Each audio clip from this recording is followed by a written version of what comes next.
কিছুদিন আগেই যাকে নিয়ে ট্রল করেছিল শ্রীলঙ্কান সমর্থকরা, সেই মুস্তাফিজুর রহমানই এবার আইকন প্লেয়ার হিসেবে যোগ দিয়েছে শ্রীলঙ্কার লিগে। সদ্য আইপিএল এর পারফরম্যান্স যেন মুস্তাফিজকে নিয়ে গেছে উন্নতির এক চরম শিখরে।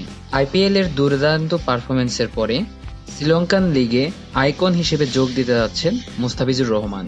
বিশ্বকাপ শেষ হওয়ার পরে এলপিএল আসরে ডাম্বেল থান্ডার্সের হয়ে আইকন প্লেয়ার হিসেবে নির্বাচিত হয়েছেন মুস্তাফিজুর রহমান।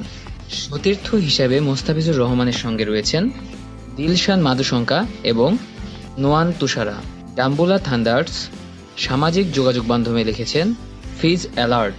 ডাম্বুলা থান্ডার্স খুবই গর্বের সাথে এটা জানাচ্ছে যে মুস্তাফিজুর রহমানকে তাদের আইকন প্লেয়ার হিসেবে নির্বাচিত করে বিদ্যুৎ গতির মতো বোলিং এবং দম বন্ধ করা প্যাশনের জন্য প্রস্তুত থাকতে বলছেন থান্ডার্স ফ্যানদের। গত বছর লঙ্কান প্রিমিয়ার লিগে রানার আপ হয়েছিলেন ডাম্বুলা থান্ডার্স। প্রথমে এটির নাম ছিল ডাম্বুলা ওরা, কিন্তু পরবর্তীতে এটির নাম চেঞ্জ করে রাখা হয়েছে ডাম্বুলা থান্ডার্স, যার মালিকানায় রয়েছেন দুই বাংলাদেশি সহ একটি বাংলাদেশি প্রতিষ্ঠান। বাংলাদেশের এম্পিরিয়াল স্পোর্টস কোম্পানির মালিকানার পরে দলটির নাম পরিবর্তন করে রাখা হয় ডাম্বুলা থান্ডার্স। দলটির মালিকানায় রয়েছেন তামিম রহমান এবং গোলাম রাব্বানী। মুস্তাফিজ ছাড়াও ডাম্বুলা থান্ডার্সে বিদেশি প্লেয়ার হিসেবে নাম লিখিয়েছেন আফগানিস্তানের ইব্রাহিম জাতরান। এছাড়াও মুস্তাফিজের সতীর্থ হিসেবে তো রয়েছেন নোয়ান তুষার ও দিলশান মাধুশঙ্কারা।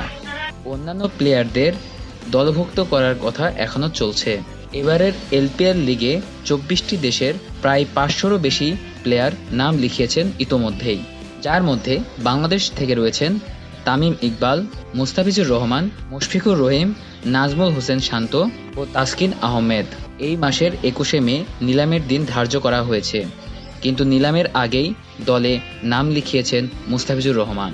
আসন্ন টি-20 বিশ্বকাপের পরেই এলপিএল লিগ শুরু হবে। আগামী 1 জুলাই শুরু হবে এই লিগটি এবং 21শে জুলাই অনুষ্ঠিত হবে ফাইনাল ম্যাচ।